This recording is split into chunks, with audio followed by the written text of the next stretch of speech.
Speaking of Premier, looks like Dave Wasco's online. Correct. Is he? It's like it's 7 o'clock. I'll call to order the Seymour Common Council meeting for Monday, Monday, April 27th. My brain is on the Board of Works. Welcome everybody to be here. And we'll have the invocation led by Pastor Les Lenz. If everyone would please rise.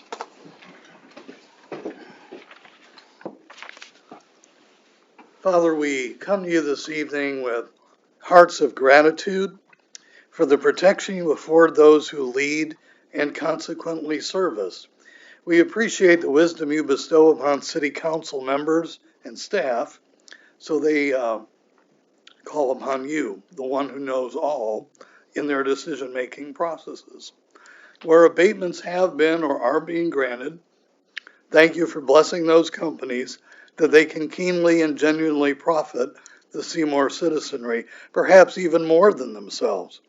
If matters call for public input, may it come in a non-contentious way, and may it be listened to by the council, not merely heard. Father, we cry out to you, please hear us, answer the questions we ask of you, so we can bless you in our conduct. As a city, we want to exalt you, O God, but can't do that when we're more focused on exalting ourselves. May Seymour, Indiana yet be called the city of God, an oasis where the hurting are healed because you take pleasure in Seymour as it hopes in your mercy. In Jesus' authority, amen. Amen. Thank you, Les. Everyone, please join me for the Pledge of Allegiance. I pledge allegiance to the flag of the United States of America and to the republic for which it stands, one nation, under God, indivisible, with liberty and justice for all. Thank you. Please be seated. Roll call, please, Mr. Bowes. Mrs. Long. Mr. Maxey. Here. Mr. Hackney. Here. Mr. Hubbard. Present. Mr. Davidson. Here. Mr. Lucas. Here. Mr. Fry. Present. We have 6 of the 7. Thank you, sir. Let's see, has everybody had a chance to review the minutes of the previous meeting? If so, I'll entertain any motions related to. I'll make a motion to approve minutes of the previous session. Second. We've got multiple firsts and a second. All those in favor signify with aye. Aye. All those opposed, same sign. Motion carries. Okay.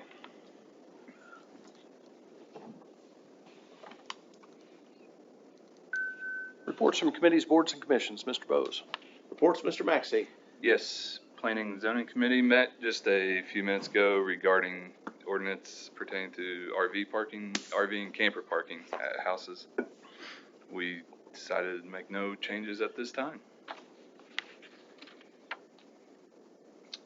That is all. All right. Mr. Hackney reports. No, sir. Mr. Hubbard. No. Mr. Davidson. We Industrial Development met on Friday to discuss new tax abatements with Mr. Plump, and we will go all over that here in a little bit. Do you want to go ahead? It's already part of your reports. Want you to go now? Are you okay? I'd like to make a motion to introduce the statement of benefits for Ison USA Manufacturing. Second.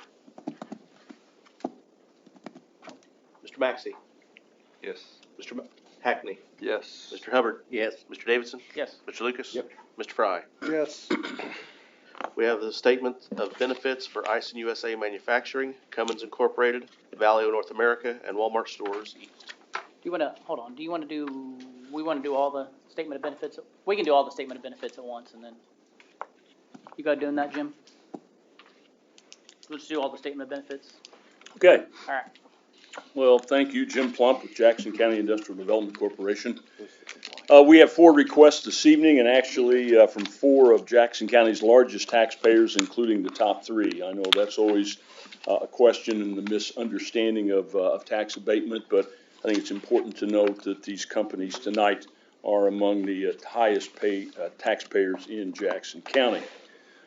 First tonight, we'll be hearing from Ison USA Manufacturing. Betsy Cornett from the company is present. Ison USA is requesting 10-year abatement on just shy of $22 million in new investment. There are 2 personal property abatement requests. Plant 1 at 1700 East 4th Street is looking at an investment of $15,905,880, and Plant 2 at 500 Burkhart Boulevard will see new investment of $4,039,000. These investments are related to new equipment to purchase model parts for Ison's customer base, including Honda, Toyota, and GM. That totals $19,944,880 in personal property. In addition, there are 2 real property abatement requests totaling $2,040,000, $1,640,000 at Plant 1, and $400,000 at Plant 2. Although no new jobs are promised as a result of these investments, the company will retain its current workforce of 1,303 associates at Plant 1, with total salaries of $95.8 million, and 528 associates at Plant 2, with a total payroll of $38.8 million. These projects will begin around June 1st, 2026, and are expected to be complete by June 1st of 2028. Combined and based on current tax rates, AUM would pay just over $1 million on these investments, actually $1,095,477 to be exact, over the next 10 years. And again, that's based on the tax rate right now. Second abatement request we have is from Cummins. Susan Lofton is here representing Cummins. Cummins projects new investment of $20,362,550. That includes 3 personal property abatements of $16,969,194 and 2 real property investments of $3,393,356. The personal property investments are for projects involving capacity expansion of the Hedgehog project, new manufacturing equipment for Project GZ04, and machinery and test cells at the Tech Center. Real property investments will occur to support the equipment purchases, and all of these investments are expected to occur between May 15th and the end of this year. They will help Cummins retain its current workforce of 957 associates, with total payroll of $77,308,143, and Cummins would pay just under $900,000, actually $899,735 based on current tax rates over the next 10 years. Valeo is also here tonight. Valeo will be investing $15,298,000 over 3 different projects, and those projects are outlined on the statement, on the attachment that came with the SB1. This personal property investment is expected to create 61 new jobs with new payroll of just over $20 million, added to their current workforce of 1,078 associates and payroll of $84,767,999. Valeo would pay $381,280 in taxes on this investment over the next 10 years. And finally, Walmart is here. We have several representatives from Walmart. This is phase 2 of the project that was announced in 2024. Over the next 3.5 years, they will be investing $276 million on top of their phase 1 project that you'll hear about during abatement compliance this evening. This request on phase 2 of the project is for $105 million in personal property, and is expected to be completed by the end of 2027. The balance will be invested in 28 and 29, and combined with the $57+ million that they invested over the past 2 years in phase 1, this will end up being a $333 million project.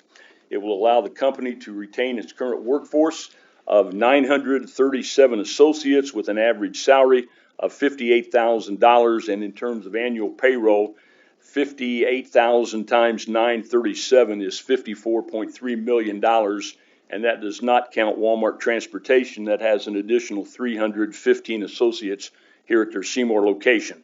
company would pay $2,616,968 over the next 10 years on this investment. As mentioned, any questions that you have, we have representatives from the companies in attendance to address those concerns. Do I have any questions from the council regarding the new abatement request statement of benefits? Anybody from the audience? All right, seeing none, I'd make a motion to approve the statement of benefits for Ison, Cummins, Valio, and Walmart. Second. Mr. Maxey, Yes. Mr. Hackney, Yes. Mr. Hubbard, Yes. Mr. Davidson, Yes. Mr. Lucas. Yes. Mr. Fry. Yes. Statement of benefits for Ison USA Manufacturing, Cummins Incorporated, Valio North America Incorporated, and Walmart Stores East LP has been accepted. 601. Back to you, Mr. Davidson. Still me? All right. I'd like to make a motion to introduce the compliance with statement of benefits for number 1 through 8. Second. Mr. Maxey, Yes. Mr. Hackney, Yes. Mr. Hubbard, Yes. Mr. Davidson, Yes. Mr. Lucas. Yep. Mr. Fry. Yes. Compliance with statement of benefits for Touchpoint Real Estate LLC, Premier Ag Co-op Incorporated, Cummins Incorporated, Guardian Bikes, Valio North America Incorporated, Ison USA Manufacturing Incorporated, Walmart Stores East LP, and SBE Property Group LLC.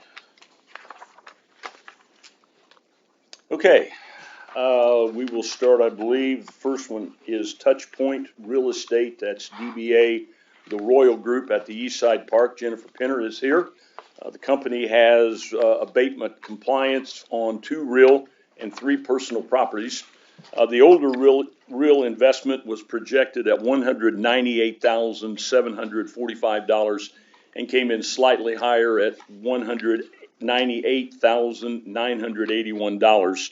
The more recent one is for the 90,000 square foot expansion that was completed in 2024 and was projected at $7 million, but came in at $10,016,331. The 3 personal property abatement requests also came in higher than projected, $10,529,152 actual versus $9,018,405 projected.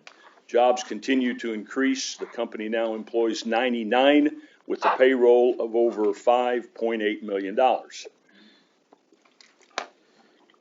Next up, we have Premier Ag. David Wascom is joining us virtually. They have 1 real property, the new corporate office building that was completed in 2018. They had projected a $2 million investment. The actual cost was $2,866,000. At the time, they also had 18 employees, and they now are at 55 employees with a payroll of $5.25 million. Also, Cummins, again, Susan is with us. They have 19 personal property and 12 real property. They compile a very nice spreadsheet, which council should have received. Hitting the highlights, the personal property had estimated new investment of $156.2 million. They actually spent $146,946,382 over the 10-year period for the 3 projects that are listed on the spreadsheet. For real property, the company invested $64,704,647 against an estimated $65.5 million. And over the past 10 years, the company has shown growth in 7 of the last 10 years and also have exceeded employment expectations with now 957 workers and a payroll of $77,308,143. Okay, let's see. Next up, Guardian Bikes. Sam Markle is here. They have 2 personal property abatements. One project just completed where the company had projected $15 million investment and actually invested $16,909,004. That investment allowed the company to grow from 40 workers to 171 with an annual payroll of $15.76 million. When the company first announced their intentions to locate in Jackson County in 2022, they had projected initial investment of $260,000 and had actual investment of $297,860 on that abatement request. Valio also is here, 9 personal property compliance. The company had estimated $29.2 million investment and actually spent $19,816,699 on their most recent abatement request from 2024. And all projects combined, Valio had projected over $253.9 million in new investment. Actually had invested $136,103,857. And I should point out that over the half of that difference occurred in 3 years, in 2017, 2018, and 2021, when the company had anticipated investing over $93.3 million, but canceled nearly $83 million in projected spending. During that same period, market conditions and the fallout following COVID, the company reduced its workforce by over 1,700 workers. However, Valio currently is Jackson County's second largest manufacturing employer with 1,078 workers plus temporary workers, and total payroll is $84.76 million. Ison USA, they have 22 personal property, 11 for Plant 1 on East 4th and 11 for Plant 2 on Burkhart, and 14 real property, 9 for Plant 1 and 5 for Plant 2. The very first pair listed on your spreadsheet from 2013 and completed June of 2015 have expired. So that's the difference between the 24 and the 22 that you actually will be voting on tonight. Starting with personal property, if you look at the most recent abatements, the one from 2023 is the latest one to be completed since Ison generally runs abatements through June 1st of each year. In that case, the company had projected personal property of $14.4 million at Plant 1 and $4.8 million at Plant 2. Actual investment was $10,402,004 at Plant 1 and $2,450,138 at Plant 2 by June 1st of 2025. They are close to finalizing the ones from 24, which will occur June 1st of this year, and they are at $14.9 million at Plant 1 and $3.1 at Plant 2 against total projections of $16.1. In regard to real property, same setup with projects completing the 1st of June, but the company has already exceeded both projected investments from last year's abatement, $824,382 at Plant 1 against projected $360,000 and $242,605 versus projected $78,000. You'll also note that Plant 1 in 2024 had actual expense of $1,037,678 as opposed to the estimated $397,000. Those have helped offset the difference in 2023 when the entire real property project did not go forward. Also note that since the COVID years of 20 and 21, when the company lost a number of employees, they have already added 48 new workers from last year's headcount and employ 1,831 associates at both of their facilities with a total payroll of over $134.7 million, and that does not include the temporary workers. Walmart Distribution, 1 personal, as you heard earlier during the abatement request. This was phase 1 of the 3-phase Walmart expansion at its distribution center, and although the actual investment of $57,027,727 was less than the projected $103 million, the company still plans to exceed over $300 million on the project. The company had not anticipated to add any additional associates on the abatement application, but they did add 23 jobs at the annual average wage of $58,000, which we just spoke about recently. And finally, the SBE Property Group, Stephanie Sawyer is here. That's One Real Property. It was the construction of a 14,259,000 square foot building at Freeman Field that was estimated at $275,000, and actual cost was $240,000. Again, this was developed as a spec, and as a developer, there were no jobs promised nor created by the company, although the company now has leased a building, and a couple of companies out there that are getting started in those buildings. So with that, I'll try to answer any questions or give my voice a rest and turn it over to someone who might be able to answer specific questions. Any questions for the council? Where is the building, the Sawyer building? Sawyer Building is right across the street from the DPW. Remember the old Bryant Yeah. Products? It was a new building that would be located just west of that. Mr. Plump, can we have Valio step up here for just a minute? You step up here, sir.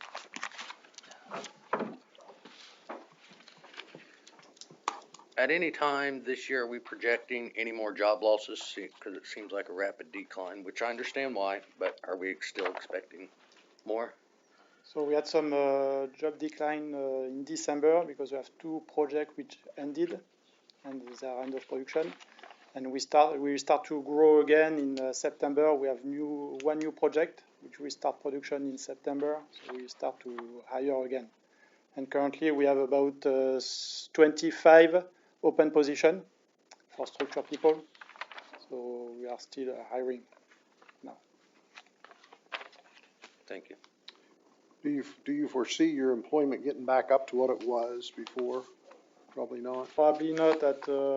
We were close to 3,000 people, like 5 or 7 years ago. We will not be at this level because we have a lot of automation going on in our factory to stay competitive, because we have competitors from Mexico and from overseas. So we are investing a lot in automation, but we plan to grow again at the end of this year. So we'll go around 1,500, I would say, in the next 3 to 5 years versus 1,000 today. Okay, thank you. Any other questions from the council? Any from the audience? All right, you may. Seeing none, I'd like to make a motion to approve the statement of benefits on number 1 through 8. Second. Mr. Maxey, Yes. Mr. Hackney, Yes. Mr. Hubbard, Yes. Mr. Davidson. Yes. Mr. Lucas. Yes. Mr. Fry. I'd like the minutes to reflect that I abstained voting for Premier Ag since I'm a shareholder in Premier Ag. Okay, I support the rest. okay, Good wording, Denny. yes. Short and sweet. Yeah. So, compliance statement of benefits for Touch Point, Cummins, Guardian, Valio, Ison, Walmart, and SBE Property Group have passed, 6-0-1, and Premier Ag has passed 5-1-1. Unless you are Ison, Cummins, Valio, or Walmart, you're good to get out of here. So, thank you guys for investing. You can stay if you want. They're welcome. If you want to stay, that's fine. 320 down here. If you want to go, you can go too, Brad. I don't want to go. Any additional reports, Mr. Davidson? Not at this time. Mr. Lucas? No. Mr. Fry? No, sir. No public hearings, no old business, we'll go to new business. New business, Mr. Maxey? I do. I would like to introduce ordinance number 9, Council Bill number 24 by title only. Second. Mr. Maxey? Yes.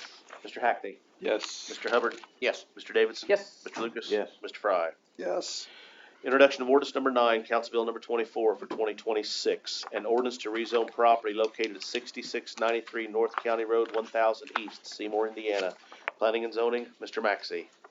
Yes, this is to rezone the area from RS to I2. I was not at the committee meeting. I was unable to make it, but there were, here's a couple people there against it, and it did come with an unfavorable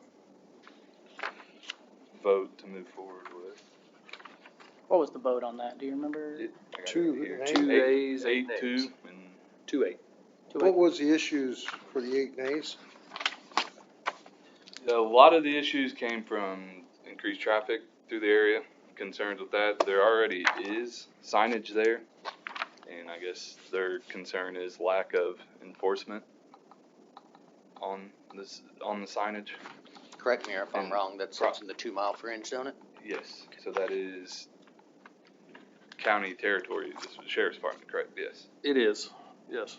And that's, I have talked with some on there, and they said they, you know, as far as getting like reserves to sit down there to start enforcing it, would that help, you know?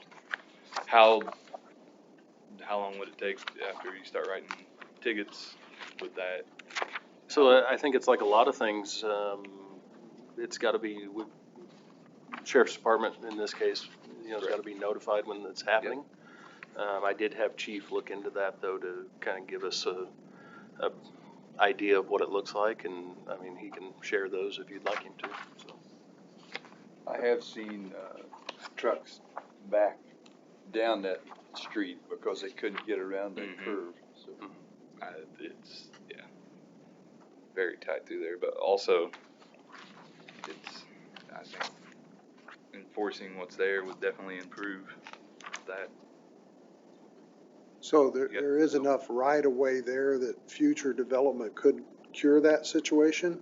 Or is there? Area-wise, I mean, honestly, we should probably allow, I see the legal for the project sitting back there. Sorry, Bill, I forgot your name. I said Bill, but Bill back there from, so if you want to let him talk about it, this might answer some of the questions before we get there.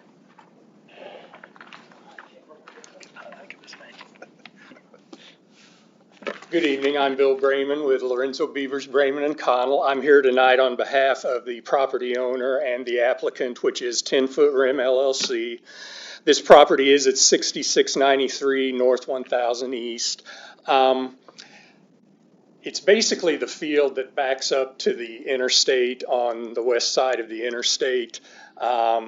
It's right next to what at one time was the southbound way station. I'm not sure exactly what it is now. It's a parking area or something, but that's the field we're talking about. It's about 79 acres. It is not in the city limits. It's in the fringe district. And my client, 10 Foot Rim, has brought this petition to rezone for a couple of reasons. One is 10 Foot Rim owns a property just to the south of this property that is in the city limits and is zoned I-2, which is what we're asking this to be. All the properties to the south and the southwest of this property, which obviously go into the industrial park, are zoned I-2. So it is consistent with those uses there. The other reason we'd like to get it rezoned I-2 is because we believe that there is a shortage of available industrial property now in the Seymour zoning jurisdiction. With the industrial park being built out and not many other options being out there, we think this would be a good option for bringing in additional industrial in an area that's already fairly well developed for industrial. So that was the other reason for bringing this petition to rezone. Now, at the Plan Commission meeting, we heard, and I'm sure we'll hear tonight from some neighboring owners with concerns about the roadway, truck traffic, and maybe even drainage. And those are valid concerns. I don't mean to put those down or not pay attention to them.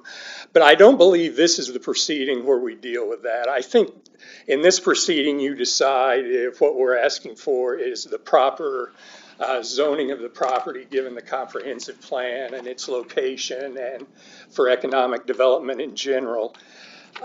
Issues to be addressed, like the roads and the truck traffic and the drainage and utilities.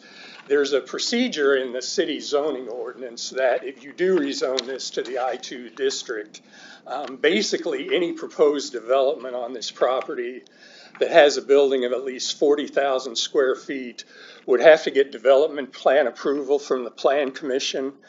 And what is looked at in that approval process is the roadways, the infrastructure, drainage, utilities, and I think there's 8 or 9 other factors that get reviewed in that instance.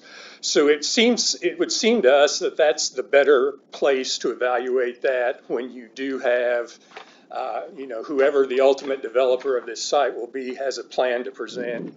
And then that's the point where you can work through those issues, which are legitimate issues.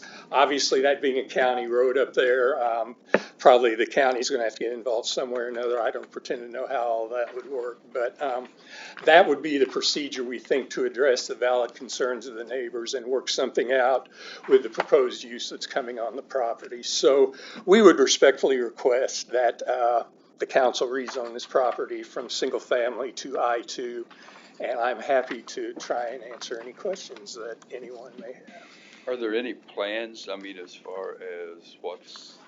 No, the owners of the property do not intend to be the developers. They just intend at some point in the future to market it.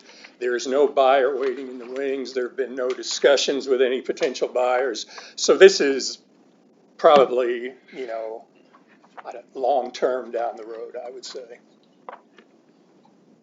Would you anticipate that they would come back and want to annex that property into the city? We've talked about that, and I would say that's a possibility. Obviously, that's dependent on a lot of factors, I think including probably, the neighbors to the north there. And is there another piece in there that another owner that kind of sort of? Yeah, just to the south of the property, we're seeking to be rezoned. I believe it's owned by Joe and Rita Shepman. I saw that, yeah. That's also in the city limits, and that's also zoned I-2. That is in city limits? I believe so, It's yes. already Yeah, basically the city limits are at our southern, this parcel's southern property line. So anything to the north of that is what's in the fringe district. So they already own one piece? Yes. Yeah, I noticed I looked at the parcels and there's. Yeah, there's big like an one and it's 18-acre smaller. parcel to Yeah. the south. That's in the city limits, and it's already zoned I-2. All right. Yeah, and they are contiguous to each other. You just got the city limit going right between them.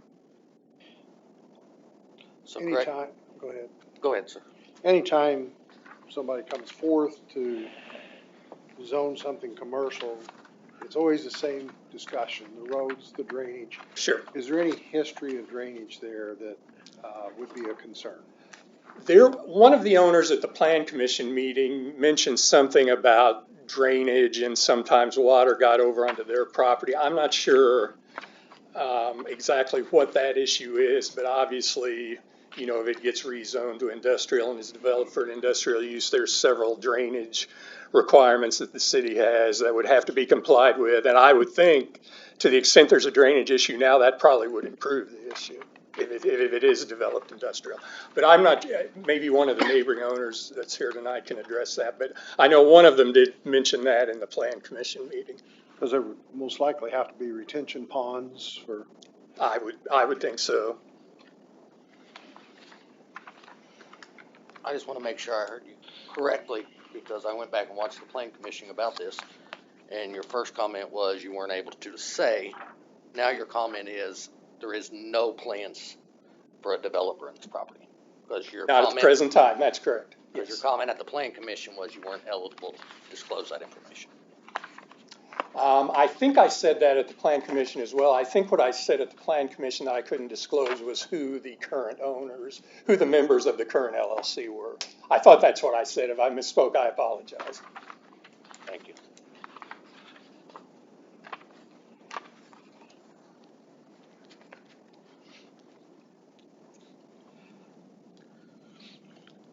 Any other questions?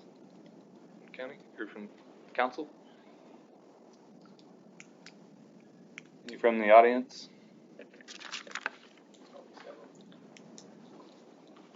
Be more like a statement and just a reminder on the 3-minute piece. please state. I know there will be others to follow as well. My name's Trevor Daly, my wife's Sabrina, so we attended the county meeting as well, and we definitely had some feedback there. I also sent out a email last week that each one of you should have got, kind of outlining the concerns, right? It's definitely a much bigger picture, I think, than what is being painted. It's not a sign issue. It is a road issue, but it's a road issue today without major industrial being added into that road, right? The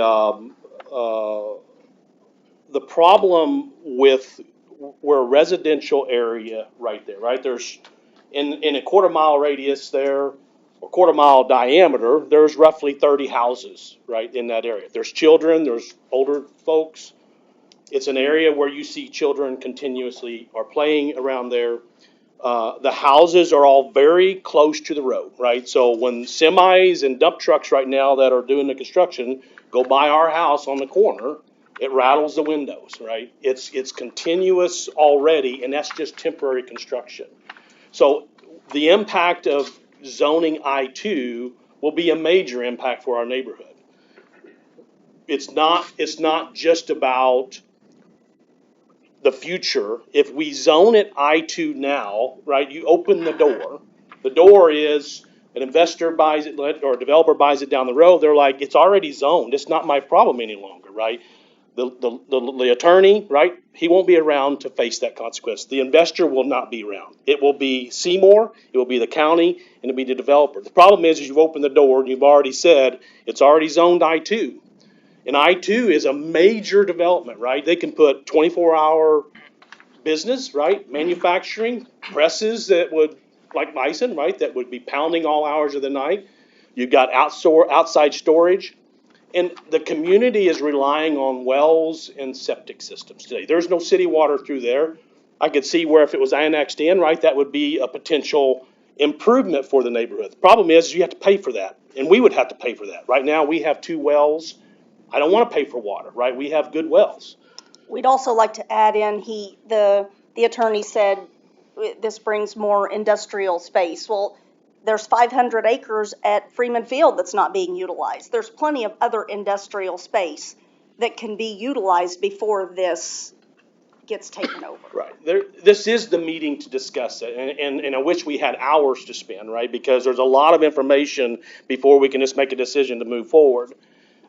If you've not driven out and seen the community, right, you got to see that, right? And imagine what a data center, or imagine what a huge manufacturing is going to do to that road. You're going to have other access. There's already congestion on each end. So I don't want to take any more time, but I know there's other people. But my request is either reevaluate to an I-1, for example, which would be more appropriate for the neighborhood, or postpone until the developer has bought the property and then reevaluate.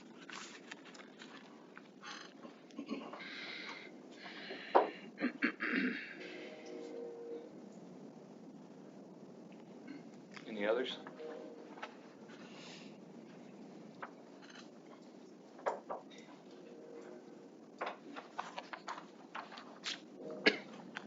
My name is Carr.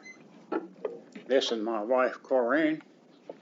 And as I have stated many times, I'm again industrial next to my house, which my property joins the property you're talking about. And I want to ask you another question. The city had options on the ground south of there, and they could not fill it with a business, so they sold it to a farmer. Why is that? Why is it now? The city did not have options on property, sir. Pardon? The city did not have options on that property, sir. Who did? Your Who guess sold is it goes to mine. the farmer? Your guess is goes mine, but the city does not buy property, so. Pardon? The city does not buy property. Who does? A development corporation. Development companies, corporations, things like that. The city did not have an option, so go ahead.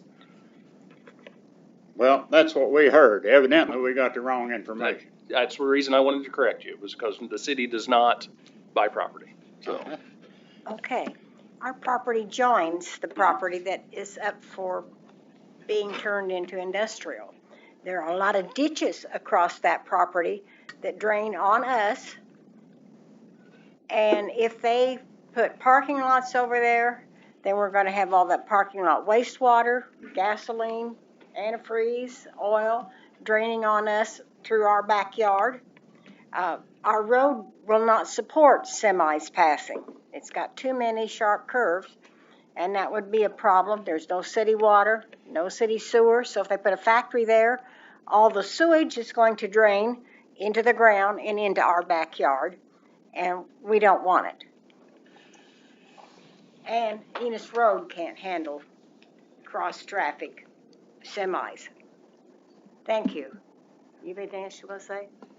No, I just wanted to know if the city don't buy property, who does? Corporations buy property, developers buy property. Can you tell me who bought the property south of what's being asked to be rezoned now? Are you talking about Joe and Rita Shepman's property? Pardon? The Shepman's property? Right. Right. The Shepmans, I'm pretty sure they've had it all these years.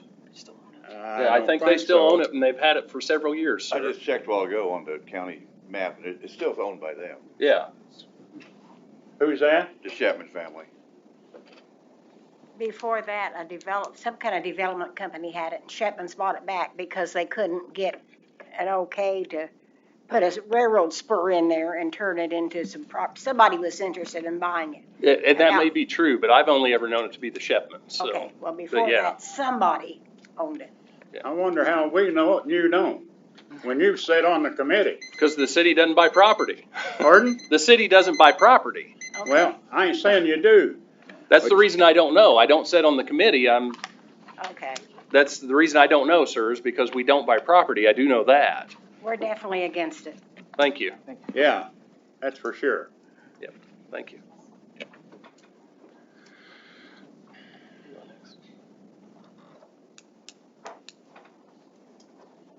Hi, my name is Beth Montgomery, and my mother, Catherine Montgomery, she owns property on 700 North Enos Road, and we will back up to this property where they are wanting to rezone the development. We are against it for many reasons. That property has been in our family since 1946. We want it preserved as farmland. We don't want some industry coming in, polluting our farmland, and for whatever reason. And what they brought up about Road 1000 also applies to Enos Road. It's a county road. Semis should not be on that road, and that you're going to have the same issues that they have. So we are strongly opposed to this. Thank you for your time. Ma'am, your concern is the traffic on Enos Road would pick up? Traffic on Enos Road and the fact that our farmland backs up, excuse me, to where they want to put this development. And if they put, a factory or whatever they put there, you're going to have sewer, water, all kinds of crap that could affect our farmland, and we don't want that at all.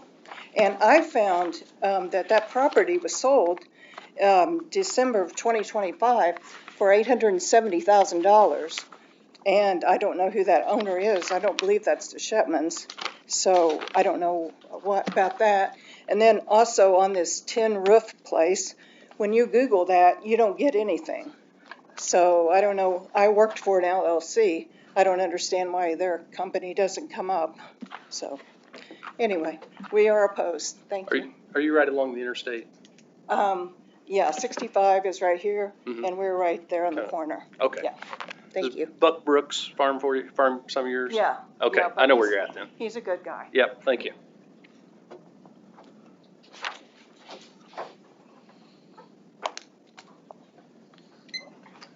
Good evening, guys. Most of you know I've been before the council multiple times on projects that me and my wife have done.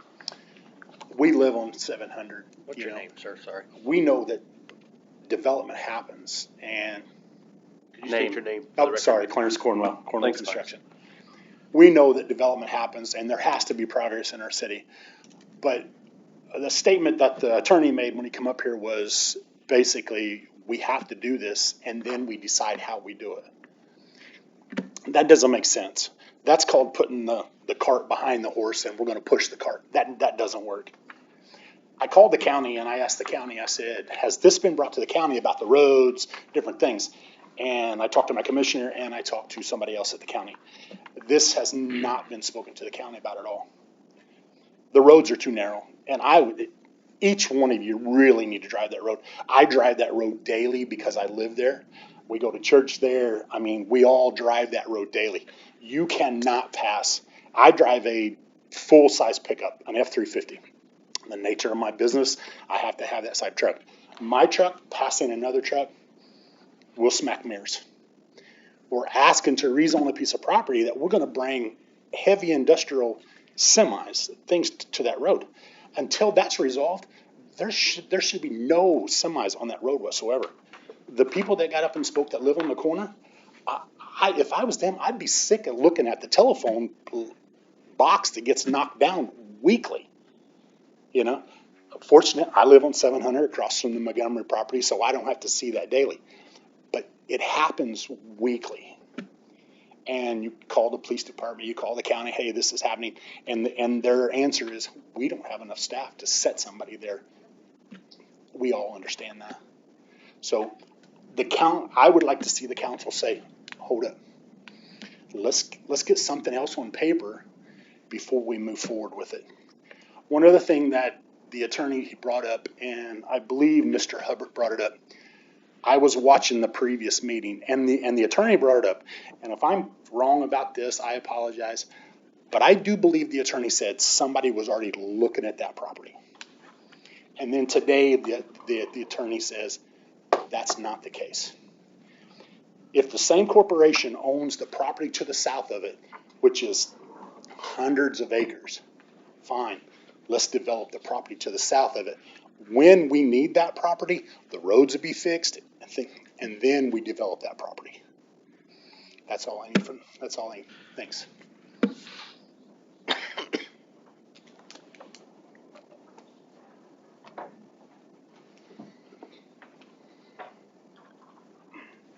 Good evening. I'm Steve Gentry. I live at 10184. Oh, okay. Okay, go ahead. Sorry about that. Sorry, I was trying to let Steve it time Gentry. I out. live at 10184 East County Road 700, better known as Enos Road. I'm going to be taking 3 minutes of your time. I don't want to repeat everything. But the sharp turn, the S turn on County Road 1000 East, just north of the property that we're talking about, it's very narrow, and I know it's not the city's problem. It's county road, and semis are going on that about almost every day, and then they're just tearing up everything as they're going through there. But I just don't think that we really need to have this zone as industrial too just yet, to me anyway. With Vital Farms starting up next year, they're going to have about 150 employees or more. We're going to see more traffic, residential cars and so forth coming in through there. Also, we're going to see more incoming, clean eggs, so there's going to be more trucks coming in. A lot of trucks don't really pay attention to where they're going. They turn on that off of 1000 East. They head on, and they head on that S turn right there before they realize what's going on. So I just want to let you know I do oppose this, and I thank you very much.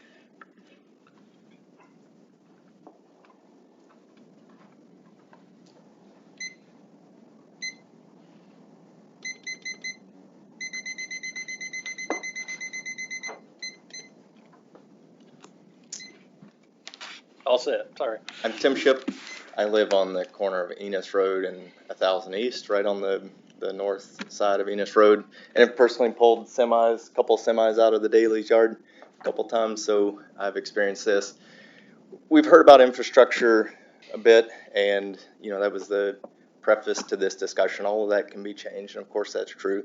I think the issue at hand in front of us is, do we want to sign a blank check tonight on what the use of that property will be?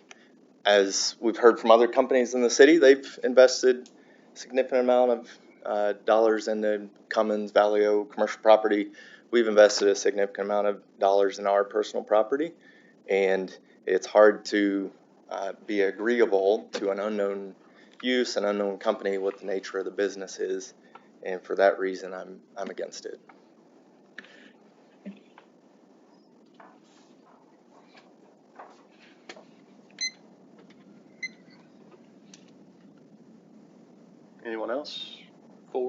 against? Good evening. I'm Dave Eggers. I'm Vice President of the City of Seymour Planning and Zoning Committee. I come tonight strictly as an informative basis to answer questions that may have happened during that meeting, the concerns that were voiced to us as a committee. Obviously, you've heard all those this evening. I was a yes vote in approval to this. My yes vote stemmed primarily from future developments and what we feel like can go on. I have spoken to county officials. They are correct. County officials had no idea there's any problem with the roads, any problem with traffic, any problem with mailboxes and things being run over. They've had zero contact. I urged the individuals at that meeting to contact their commissioners, to contact their county councilmen. This is the role that these people have, that take. The people I spoke with said they would be more than happy to hear from them to move forward to this. So mine stems from this. The other side of the coin is our continued endeavor to keep our citizens employed, to keep money generated for the city, to have opportunities for new people and new growth to come into the city. Mr. Raymond is correct about the limitations of those available spots that we have. I've been on planning and zoning for a lot of years. I've seen a lot of things in and out. I sympathize with these people and understand. I've driven through it. I go up and down Enos Road every day almost. It is tight. We all know that. It's not a new thing.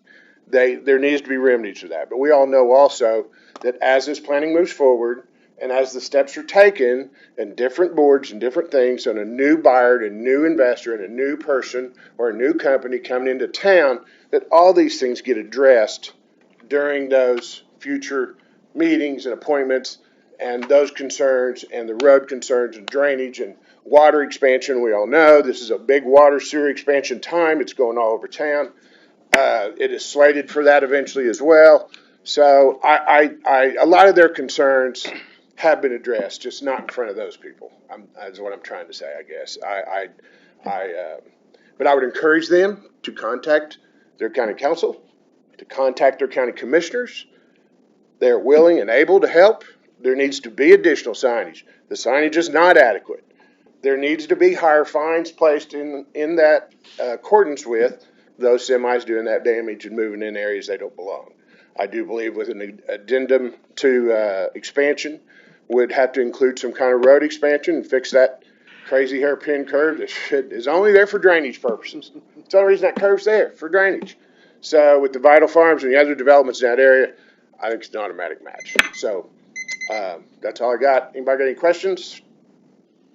Okay, thank you.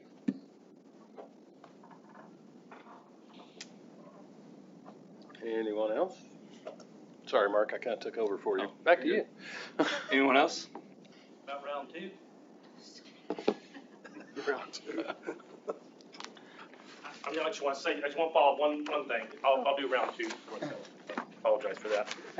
Trevor Daly again. So I just want to say, right, if you guys approved the I-2 tonight, right, everything that was just stated, it doesn't matter. It's already been approved. The question is if you allow a company to come in under the rules of I-2, right, major manufacturing, for example, right, how are you gonna provide a 300-foot buffer zone when you got houses across the street from it? How do you do that? Because that's part of the process when somebody moves in. No, And you've already approved it. You've already approved it. No, you approved the zoning, sir. You didn't approve the plan.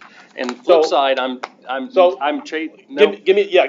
me, because you're back for round two. You're back for round two, which we don't normally allow. So go ahead and have a seat. I just want to also ask, like, if you allow that in there, and you do contaminate our wells, who's going to be responsible for that? Seymour? Go ahead and have a seat, sir. Have a seat. You came back for round two. I don't normally allow round two. I was trying to be nice to you. Have a seat. Okay. Anybody that's not spoken already like to speak, for or against?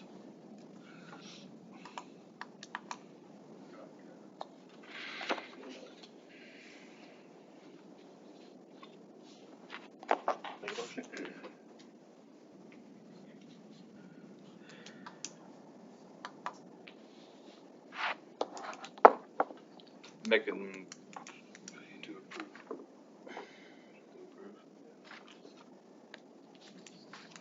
Make a motion to approve introduction or ordinance number 9, Council Bill number 24 On first reading. on first reading. Second. Mr. Maxey, Yes. Mr. Hackney, No. Mr. Hubbard, No. Mr. Davidson, Yes. Mr. Lucas, Yes. Mr. Fry. On the grounds that what the mayor mentioned, just approving it for zoning, knowing that any tenants coming there will have to meet the environmental issues. And in taking that in account, that they would have to meet the environmental issues, and the traffic issues will have to be corrected, I support it. Ordinance number 9, Council Bill number 24 has passed first reading, 4-1.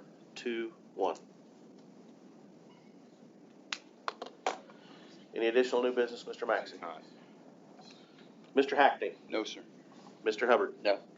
Mr. Davidson. I do. I'd like to make a motion to introduce resolution number 5, Council Bill number 13 by title only. Second reading, Chad. Thank you. Sorry, Seth, I distracted him. You're fine. Who was the second? Brad.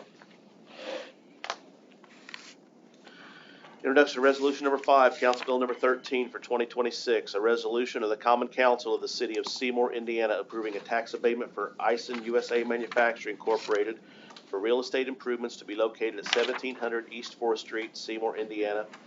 Plant 1, Industrial Development Committee, Mr. Davidson. Yep, this is for a 10-year tax abatement. Hold on real quick. I'll make a...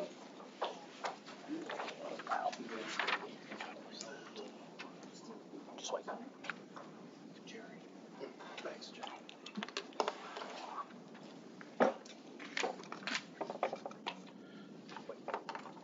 Do what? Just wait for people. Okay. You're fine. Not number 2. But I wonder why the city can vote for something that's happened in the county next to my house. I do not understand that at all. State Even code, though sir. I know that I had to get permit from the city to build a garage. State code is why it's set up that way. If you don't agree with it, please notify your state rep. That's who set it up that way. We definitely will. Please do. All right. Do we have any questions relating to Resolution 5, Council Bill 13 for the Ison tax abatement for real estate improvements at Plant 1?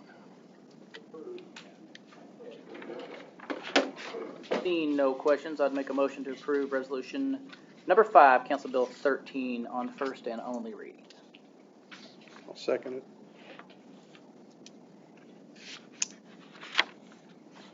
Mr. Maxey, Yes. Mr. Hackney, Yes. Mr. Hubbard, Yes. Mr. Davidson, Yes. Mr. Lucas, Yes. Mr. Fry. Yes. Resolution number 5, Council Bill number 13 is passed first and only reading, 601. Back to you, Mr. Davidson. I got more. I'd make a motion to introduce Resolution number 6, Council Bill number 14 by title only. Second. Mr. Maxey, Yes. Mr. Hackney, Yes. Mr. Hubbard, Yes. Mr. Davidson, Yes. Mr. Lucas. Yes. Mr. Fry. Yes. Introduction of Resolution number 6, Council Bill number 14 for 2026, a resolution of the Common Council of the City of Seymour, Indiana, approving a tax abatement for Ison USA Manufacturing Incorporated for qualified personal property for Plant 2. Industrial Development Committee, Mr. Davidson. All right. Any questions from the council? I say this because we've already talked about this in the previous segment, so. Seeing no questions, I'd make a motion to approve Resolution number 6, Council Bill 14. Second. Mr. Maxey, Yes. Mr. Hackney, Yes. Mr. Hubbard, Yes. Mr. Davidson, Yes. Mr. Lucas. Yep. Mr. Fry. Yes. Resolution number 6, Council Bill 14 has passed first and only reading, 601. Back to you, Mr. Davidson. I make a motion to introduce Resolution number 7, Council Bill number 15 by title only. Mr. Maxey, Yes. Mr. Hackney, Yes. Mr. Hubbard, Yes. Mr. Davidson, Yes. Mr. Lucas. Yep. Mr. Fry. Yes. Introduction of resolution number 7, Council Bill number 15 for 2026, a resolution of the Common Council of the City of Seymour, Indiana, approving a tax abatement for Ison USA Manufacturing for real estate improvements to be located at 500 Burkhart Boulevard, Seymour, Indiana. Plant 2, Industrial Development Committee, Mr. Davidson. Yeah. Any questions from the council? Seeing none, I'd make a motion to approve. When, 7 or 8? 7:15. Council, resolution number 7, council bill number 15, first and only reading. Second. Maxey, Yes. Mr. Hackney, Yes. Mr. Hubbard, Yes. Mr. Davidson. Yes. Mr. Lucas. Yep. Mr. Fry. Yes. Resolution number 7, Council Bill 15 has passed first and only reading, 601. I'd like to make a motion to introduce resolution number 8, council bill number 16 by title only. Second. Mr. Maxey, Yes. Mr. Hackney, Yes. Mr. Hubbard, Yes. Mr. Davidson, Yes. Mr. Lucas. Yes. Mr. Fry. Yes. Introduction of resolution number 8, Council Bill number 16 for 2026, a resolution of the Common Council of the City of Seymour, Indiana, approving a tax abatement for Ison USA Incorporated for qualified personal property, Plant 1, Industrial Development Committee, Mr. Davidson. Any questions from the council? Seeing none, I'd make a motion to approve resolution number 8, council bill number 16. Second. Mr. Maxey, Yes. Mr. Hackney, Yes. Mr. Hubbard, Yes. Mr. Davidson, Yes. Mr. Lucas, Yes. Mr. Fry. Yes. Resolution number 8, Council Bill number 16 is passed first and only reading, 601. All right, Ison, thank you for your investments. Thanks, Betsy. I'd like to make a motion to introduce resolution number 9, council bill number 17, title only. Second. Mr. Maxey, Yes. Mr. Hackney, Yes. Mr. Hubbard, Yes. Mr. Davidson, Mr. Lucas. Yep. Mr. Fry. Yes.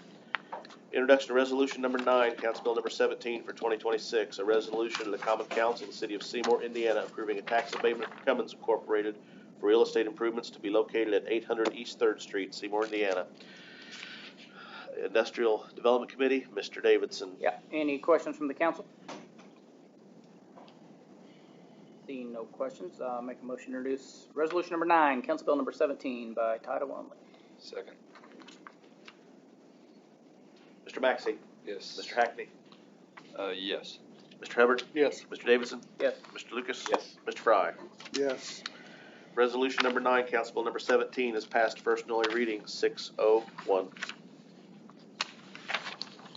I'd like to make a motion to introduce resolution number 10, council bill number 18 by title only. Second. Mr. Maxey, Yes. Mr. Hackney, Yes. Mr. Hubbard, Yes. Mr. Davidson, Yes. Mr. Lucas. Yep. Mr. Fry. Yes. Introduction of resolution number 10, Council Bill number 18 for 2026, a resolution of the Common Council of the City of Seymour, Indiana, approving a tax abatement for Cummins Incorporated for real estate improvements to be located at 800 East 3rd Street, Seymour, Indiana, for the Hedgehog Line. Industrial Development Committee, Mr. Davidson. Any questions from the council? Seeing none, I make a motion to introduce resolution number 10, council bill number 18. Second. Mr. Maxey, Yes. Mr. Hackney, Yes. Mr. Hubbard, Yes. Mr. Davidson, Yes. Mr. Lucas, Yes. Mr. Fry. Yes. Resolution number 10, Council Bill number 18 is passed first and only reading, 601. I'd like to make a motion to introduce resolution number 11, council bill number 19 by title only. Second. Mr. Maxey, Yes. Mr. Hackney, Yes. Mr. Hubbard, Yes. Mr. Davidson, Yes. Mr. Lucas. Yep. Mr. Fry. Yes. Introduction of resolution number 11, Council Bill number 19 for 2026, a resolution of the Common Council of the City of Seymour, Indiana, approving a tax abatement for Cummins Incorporated for qualified personal property at the Tech Center. Industrial Development Committee, Mr. Davidson. Yeah, any questions from the council? Seeing none, I make a motion to approve resolution number 11, council bill number 19. Second. Mr. Maxey, Yes. Mr. Hackney, Yes. Mr. Hubbard, Yes. Mr. Davidson, Yes. Mr. Lucas. Yes. Mr. Fry. Yes. Resolution number 11, Council Bill number 19 for 2026 is passed, first and only reading, 601. I'd like to make another motion to introduce resolution number 12, Council Bill number 20 by title only. Second? Mr. Maxey, Yes. Mr. Hackney, Yes. Mr. Hubbard, Yes. Mr. Davidson, Yes. Mr. Lucas, Yes. Mr. Fry. Yes. Introduction of resolution number 12, Council Bill number 20 for 2026, a resolution of the Common Council of the City of Seymour, Indiana, approving a tax abatement for Cummins Incorporated for qualified personal property, project GZ04 Industrial Development Committee. Mr. Davidson. Any questions, council? Seeing none, I'd make a motion to approve resolution number 12, Council Bill number 20. Second. Mr. Maxey, Yes. Mr. Hackney, Yes. Mr. Hubbard, Yes. Mr. Davidson, Yes. Mr. Lucas, Yes. Mr. Fry. Yes. Resolution number 12, Council Bill number 20 for 2026 has passed first and only reading, 601. I'd like to make a motion to introduce resolution number 13, Council Bill number 21, title only. Second? Mr. Maxey, Yes. Mr. Hackney, Yes. Mr. Hubbard, Yes. Mr. Davidson, Yes. Mr. Lucas, Yep. Mr. Fry. Yes. Introduction of resolution number 13, Council Bill number 21 for 2026, a resolution of the Common Council of the City of Seymour, Indiana, approving a tax abatement for Cummins Incorporated for qualified personal property, Hedgehog Line Industrial Development Committee. Mr. Davidson. Any questions from the council? No questions. I'd like to make a motion to approve resolution number 13, Council Bill number 21. Second. Second? Mr. Maxey, Yes. Mr. Hackney, Yes. Mr. Hubbard, Yes. Mr. Davidson, Yes. Mr. Lucas, Yes. Mr. Fry. Yes. Resolution number 13, Council Bill number 21 for 2026 is passed, first and only reading, 601. Thank you, Cummins. Did we lose something up here? Yeah, the Zoom timed out, which Dave was the only one logged on, so. Okay. I'd like to make a motion to introduce resolution number 14, Council Bill number 22, title only. Second? Mr. Maxey, Yes. Mr. Hackney, Yes. Mr. Hubbard, Yes. Mr. Davidson, Yes. Mr. Lucas, Yes. Mr. Fry. Yes. Introduction of resolution number 14, Council Bill number 22 for 2026, a resolution of the Common Council of the City of Seymour, Indiana, approving a tax abatement for Walmart Stores East LP for qualified personal property, Industrial Development Committee. Mr. Davidson. Any questions regarding this one? Seeing none, I'd make a motion to introduce resolution number 14, Council Bill number 22. Approved. Second? Mr. Maxey, Yes. Mr. Hackney, Yes. Mr. Hubbard, Yes. Mr. Davidson, Yes. Mr. Lucas, Yes. Mr. Fry. Yes. Resolution number 14, Council Bill number 22 has passed first and only reading, 601. Walmart, thank you guys. And final, I'd like to introduce resolution number 15, Council Bill 23 by title only. Second? Mr. Maxey, Yes. Mr. Hackney, Yes. Mr. Hubbard, Yes. Mr. Davidson, Yes. Mr. Lucas, Yes. Mr. Fry. Yes. Introduction of resolution number 15, Council Bill number 23 for 2026, a resolution of the Common Council of the City of Seymour, Indiana, approving a tax abatement for Valeo North America Incorporated for qualified personal property, Industrial Development Committee. Mr. Davidson. Any questions regarding this one? Seeing none, I'd make a motion to approve resolution number 15, Council Bill 23. Second? Mr. Maxey, Yes. Mr. Hackney, Yes. Mr. Hubbard, Yes. Mr. Davidson, Yes. Mr. Lucas. Yes. Mr. Fry. Yes. Resolution number 15, Council Bill number 23 for 2026 has passed first and only reading, 601. Nothing further. New business, Mr. Lucas. Mr. Fry. No, sir. Nope. I've got no miscellaneous tonight. Miscellaneous from the council. I have a clarification. What was our vote on A, ordinance 9, Council Bill 24? Did I hear you say 4 or something? 4-2-1. Oh, 4-2-1, okay. Yes. I just caught 1, so, 4 in favor, 2 against, 1 absent. okay. Missed the 2. Other miscellaneous from council. Unfortunately, this is not gonna become easy, but I believe I can't waste taxpayer dollars for something that should be fairly easy. So, Mr. Hackney, will you tell us what your residency is? I live at 824 Yeah. 824 what, sir? Freedom Drive. Is that in District 2, sir? No, it is not. Be careful where you go with this, Chad. Did you take this oath of I office did. just like everybody in and this so did room? you, and so did everybody else. Yes, you are correct. I'm asking a yes or no question, sir. So technically, under Indiana Code 36-4-2-6, or Seymour's Code 30-50, you're breaking the law, and so am I, knowing that you are sitting here. Well, so are you in How? all the different places that you lived. Were they all in the district? Yes, No, they sir, weren't. they were. No, they weren't. Miss Amanda? And you know it. Didn't you request, now you are, did you not request information from me that I had to provide to you? You provided information to me, yes. That's what I needed. But yes, I do reside in District 3. I know you might now, but you didn't, Chad, and, you know, man up and admit it. Sir, I've lived above Larison's, which was in District 3. The only time I did not live in District 3 is when my house burnt. Okay, where does your mother live? She lives at 610 Berkshire. Is that in District 3? No, and I'm not lived there. Feel free to call her. What? Feel free to call her.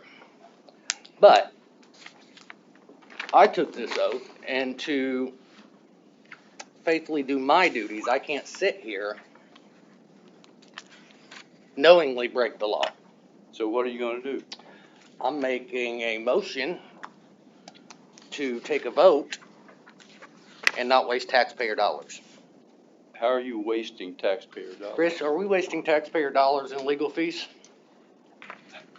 I would not qualify the expense as a waste. Those are your words, not mine. Yes, But I get it. there are additional expenses that trigger once litigation is on the table. So there are additional costs to the city that did not exist prior to this issue arising. And I can't put that on the taxpayers, knowing that you knew this, you know what the consequences are. Therefore, this is nothing against you personally. Your service is well respected. So I make a motion. Robert, I mean, Mr. Hackney made a statement. I understand the law. Mr. Hackney made a statement. He's lived there for 40 years in the district that he is representing. Probably knows that district as good or better than most people. I know that doesn't change the law. To serve in that district. But doesn't Indiana Code, which you swore to uphold, 36-4-6-2, say requires council members to reside in the district from which they are elected. If they are not, failure to reside in the district forfeits of the seat and creates a vacancy. Is that not what it says, Chris? Yes, sir, that's what this state code states.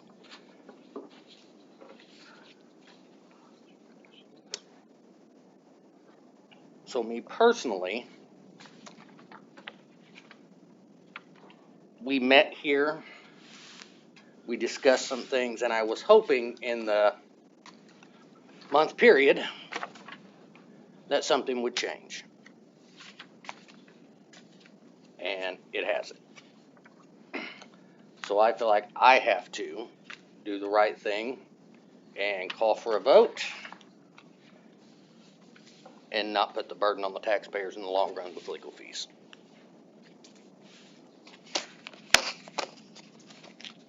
So, Mr. Mayor, how do I just need to make a motion? Make a motion, get a second, go from there.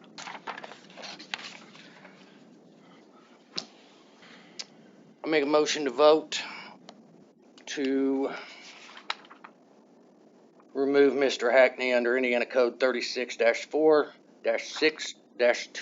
of the Indiana Code and Section of the Seymour Code 30-50 to remove him from the seat.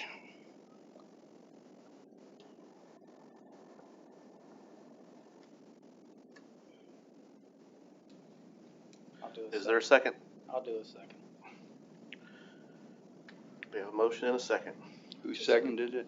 Everyone's clarification, this is a 2/3 majority vote. It's a 2/3 majority vote. Yes, sir. Seth? Okay.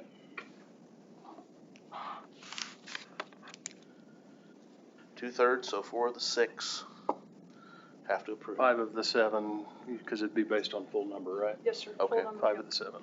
Okay. Mr. Maxey? No. Mr. Hackney? No. Mr. Hubbard? Yes. Mr. Davidson? Yes. Mr. Lucas? No. Mr. Fry? No. Motion fails. There you go, Chad. So now you're gonna cost the city legal fees when they remove you. Bullshit. How is it Don't bullshit, give me sir? that. Tell me how is it bullshit, sir, if you wanna use that language. Well, Is it not gonna cost taxpayer dollars to it remove you depends from that on seat? what your attorney decides to do with it, okay? That's, We have to do something. No, you don't. Okay, so we knowingly break the law and that's okay. You do whatever you think's best. Yes, ma'am. Yes, sir, sorry. Yes, sir. Thank you, Chris. Just know I tried to do the right thing and give you the time to do it, and I'll ask for another motion next council meeting. Well, you do it as many times as you want, Chad. Yes, I sir. don't care.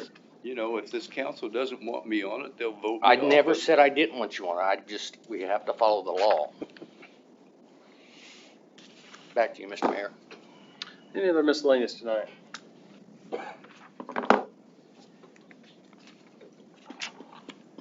You'll check the flyer over there for No, sir. miscellaneous? Nothing. Entertain a motion to adjourn. Oh, wait, Nope. Sally? Yeah. Go ahead. Go ahead. Okay, if you live in a 2-mile radius, whose jurisdiction are you under? The county or the city? Are you under both? Depends on the topic. Pardon me? It depends on the topic. So if you were talking about zoning, My next question is, if I'm under the city's jurisdiction, why do I not get to vote for the people that its jurisdiction means? that would be a question for the state, ma'am. This has been this way since before the 60s. This has been this way since decades. But if you're dealing with a zoning issue, it does fall under the city jurisdiction. If you're dealing with like a ordinance administration, that falls under the county. That would, your state representative, Sally. Your state representative, Sally, can answer that question. I don't know how it got that way, I just know what we have to work with. But who would I have to talk to? Your state representative. All right, that's the question, that's what I wanna know. Thank you. Entertain a motion to adjourn. Motion to This is adjourn. the mayor. Second. Meeting adjourned. Have a good night, all.